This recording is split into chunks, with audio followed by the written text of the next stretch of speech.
যুক্তরাজ্যের রাজনীতিতে বড় ধরনের এক ওলটপালট হয়ে গেল। 2026 সালের স্থানীয় সরকার এবং আঞ্চলিক নির্বাচনে ক্ষমতাসীন লেবার পার্টির জন্য নেমে এসেছে চরম বিপর্যয়। কেইর স্টারমারের নেতৃত্বে দলটি কেবল ইংল্যান্ডের ঘাঁটিগুলোই হারায়নি, বরং গত 25 বছরের আধিপত্য হারিয়ে ওয়েলসে নেমে এসে গেছে তৃতীয় স্থানে। ব্রিটিশ রাজনীতিতে এখন বইছে পরিবর্তনের নতুন হাওয়া।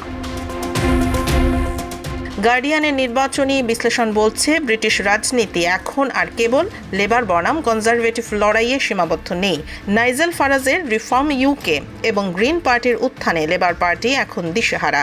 ইংল্যান্ডের 31টি কাউন্সিলে দলটি ইতিহাসের সর্বনিম্ন আসন পেয়েছে, বিশেষ করে উত্তর ইংল্যান্ডের শিল্পাঞ্চল হার্টপুল, সান্ডারল্যান্ড এবং গেটস হেড এখন রিফর্ম ইউকের দখলে।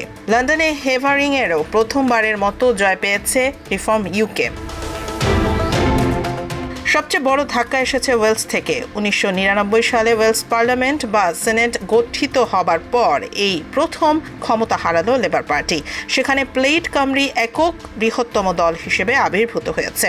এমনকি ভোটের হিসেবে লেবার পার্টিকে টপকে দ্বিতীয় স্থানে চলে এসেছে রিফর্ম ইউকে। স্কটল্যান্ডেও পুনরুত্থানের স্বপ্ন ফিকে হয়েছে লেবারদের। জন সুইনির নেতৃত্বাধীন এসএনপি নিজেদের অবস্থান ধরে রেখেছে, আর গ্রিন পার্টি এডিনবরা ও গ্লাসগোর মতো গুরুত্বপূর্ণ আসনে থাবা বসিয়েছে।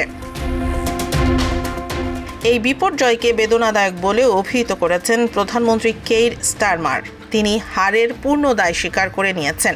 রাজনৈতিক বিশ্লেষক জন কার্টিসের মতে, যুক্তরাজ্য এখন 5 দলীয় রাজনীতিতে প্রবেশ করেছে। প্রথাগত রাজনীতির বাইরে ভোটারদের এই বিকল্প খোঁজা আগামী সাধারণ নির্বাচনে লেবার পার্টির অস্তিত্বের জন্য বড় হুমকি হয়ে দাঁড়াতে পারে।